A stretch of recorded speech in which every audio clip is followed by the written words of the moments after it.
Good afternoon, everybody. I am Richard Humes, author of How to Get Your Life Back from Morgellons, Chronic Lyme, and Other Skin Parasites. This is August 29th, 2021. Along with me is my co-host, Robin. Hi, Robin. How you doing? Good, thanks. So, the topic for the day. What are we going to talk about? You know, it's a question that has come up, I guess, probably more than any other question over the course of us doing these conference calls, and we've discussed it many, many times, and I guess today we're going to really feature it. And what is that question, Robin? How to deal with the scalp. How to deal with the scalp. Yes, these little buggers get in your scalp and they can make life hell. And the problem is that, you know, unlike your feet or your knees or your legs or your chest or your back, you really can't do a bath for your scalp.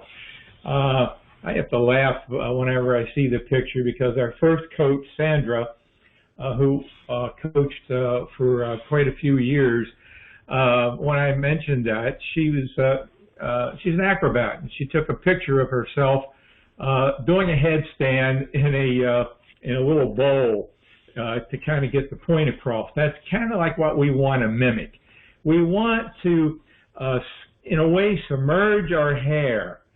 But you know, when you're in the tub and if you try to clean your hair, it could be counterproductive because when you get your hair wet, your scalp wet, the water can stream down over your forehead. And I don't know, I've never figured out a way to keep it out of my eyes. And when it gets in the eyes, and I know personally, it can be a nightmare. For me, when it got in my eyes, I felt the itchy, the scratchy, felt like something was in there crawling around. I had these things as big as Mack trucks, what do you call them, floaters. So we don't really want to do a lot of scalp work when we're in the tub. But we do need to kind of mimic that. Now, the big question is, particularly for the ladies, hair length. You want to weigh in on that and share your experience and what you did with and how difficult it was for you to get them out of your scalp? Me? Yes. Sure. It was really hard, and for me, it actually took a number of months.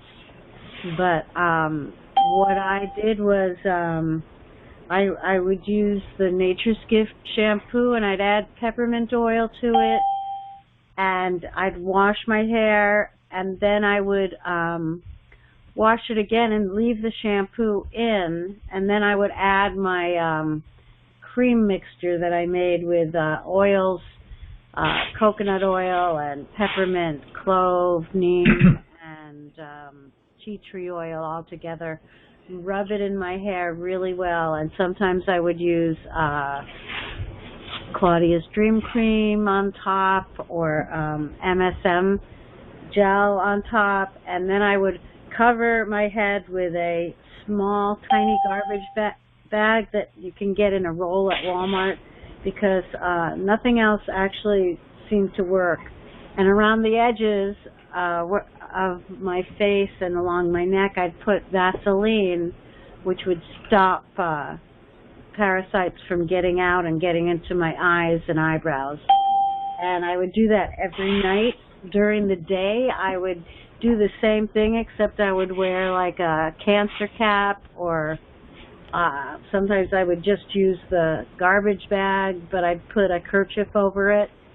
And it took a lot. And at night, I would also sometimes use like a lice comb and comb out my hair in between washings. Sometimes I would put diatomaceous earth on top, kind of like icing on a cake. In other words, you really went after it. Now, what about your hair length? What would you suggest? As short as you can stand it. Yes. Short as I used to have really curly hair down at least to my shoulders or past my shoulders, middle of my back, and if you watch the videos, now my hair is about, I don't know, a half an inch in length. Still very curly, but not much. Oh, I think you got more than a half inch. I think you got about 2 inches there, at least. Maybe. It's looking good. Yeah, it's looking good. So. But I cut it as short as I could stand it. Yeah. So number one, make it easy for yourself and get as much hair off of your scalp as you can. Have it as short as possible. And as Robin shared, this is not an overnight thing. Well, now, number one, the one thing we did miss, and that is the precursor to all of this. What about diet? Oh, the diet, yes. Nothing works without the diet.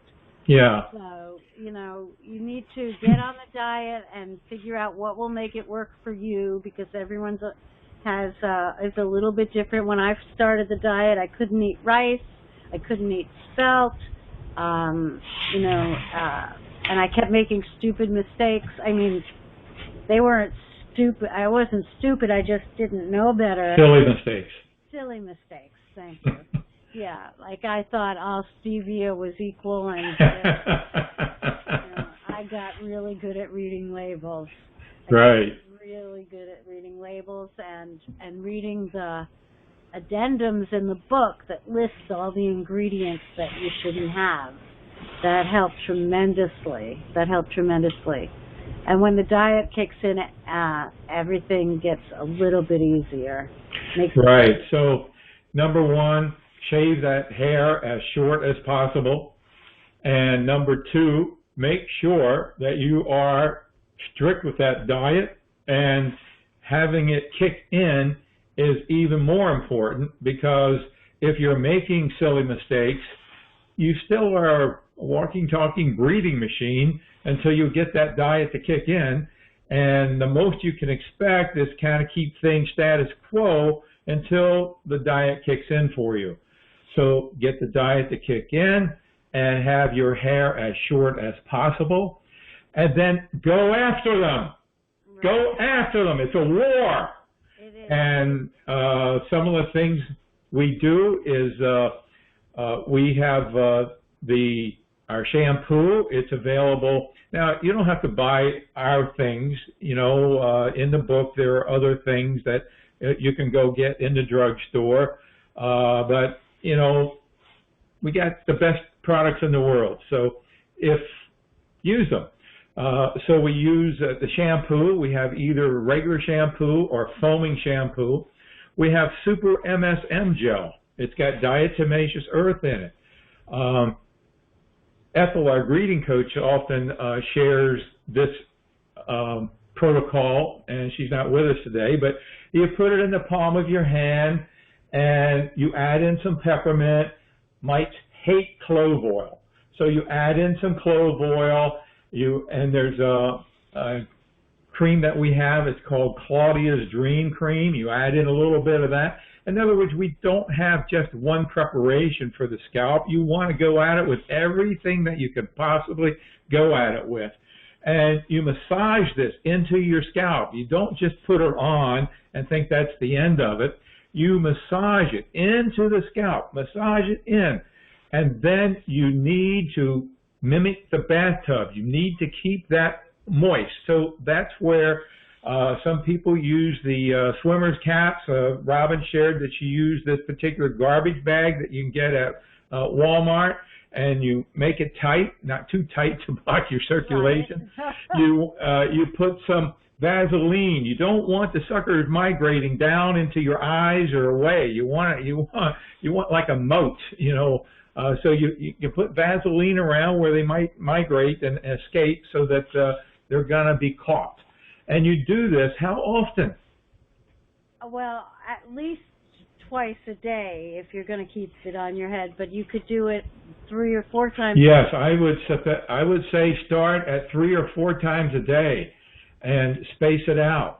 And the other thing is if you're not going to wear like a cap or something on your head, then have a spray bottle with either enzyme, like the Clean 'em Up Zymes, or make a spray bottle with the Nature's Gift. And if you feel any activity in your hair, then just spray your whole head. Right, have it with you. Have it with you. Spray it multiple times a day. But the idea is, if you do go out, you keep that cap on. And then Ethel introduced us to cancer caps sometime back. You can, when people are under treatment for cancer, they often lose their hair, and you can go on Amazon and you can search for cancer caps, and you can find some attractive cap that you can put over the bathing cap or the garbage bag that you can look, basically presentable when you go out. So people walking around. The other thing is, yeah, I know, with garbage bags on there. When you attack your environment, you want to protect yourself, because they're going to fight back. And so you want to, wear gloves and maybe goggles and a mask, and definitely something on your head, because they'll go right for your eyes and your hair. Yes, they can get very vicious. Now, when we talk about environment, that's the next thing, because once we got the head dealt with, now we want to make sure the environment is dealt with. So your pillows, where you sleep at night, you want to encase them in a vinyl zippered pillow cover, and disinfect it routinely every day. Disinfect that pillow cover. And in your automobile, where you have your headrest, you want that disinfected routinely every day. Every time you get out of the automobile, you disinfect it. You disinfect it before you get into the automobile. If you're using ammonia, like I often did, I sprayed it and waited 20 minutes before I got in the car. If you're using our other things like Benefect, Mediclean, or anything like that, other disinfectants, well, you don't have that time period to wait. And your furniture, your couch, your chair, you want to make sure that it's all disinfected around the headrest, to make sure that once you are working with your head and your scalp, that you're not going to have any organisms coming back to contaminate you from the environment. And you do this 3-4 times a day. You comb out, see how much debris, and as the days progress, you'll find less and less debris collected, until you get to the point where maybe you can do this once a day, and then maybe once every other day. But you always want to have some Nature's Gift diluted with you in your car or anything, and just constantly, if you're driving somewhere, just squirt a little bit and massage it in as you're driving. You can feel your scalp when it's clearing up. But if you're feeling like little scaly areas and things like this, you still want to keep applying it, and you apply it, and you apply it. You're in a war here, and you miss a day or two, and they're going to gain ground on you. So even when you feel nothing, you still apply it. Keep doing it. Do not give them an opportunity to come back, because eggs of mites can take 21 days to hatch. Remember that. So just because you're clear today and to the next day doesn't mean there won't be something hatching a day or two, 3-4 days from now. So anything to add to that? No, just remember, no matter what you do, if it's for your environment, your body, you can't do something once or twice or even 10 times. It's a long haul. And you have to be aggressive and not stop, because it takes time and doing things over and over and over and over. Well, let me make a correction. If you were just infected newly yesterday, you might get rid of it one time. Right. But most of us who come to this program are dealing with 3 years, 5 years, 10 years, 15, 20 years. Last week we had a lady share that she's been fighting this for 20 years. And finally getting a handle on it by using the diet and our products. So, yeah, remember, if you've got them for that many a time, they are deeply embedded, layers and layers into your scalp. And all that needs to be cleaned out, and it's not going to happen one time. Now, when you get your life back, like we've gotten our lives back, well, okay, if you get reinfected, it's a minor blip. You know what to do. You may or may not have to even go on the diet. You just use the creams and lotions. You know what's going on, and it'll be cleared up in a few days. But for most of you who are new to the program or have been dealing with this for years and still have scalp problems, Robin is absolutely right. It is not an overnight fix.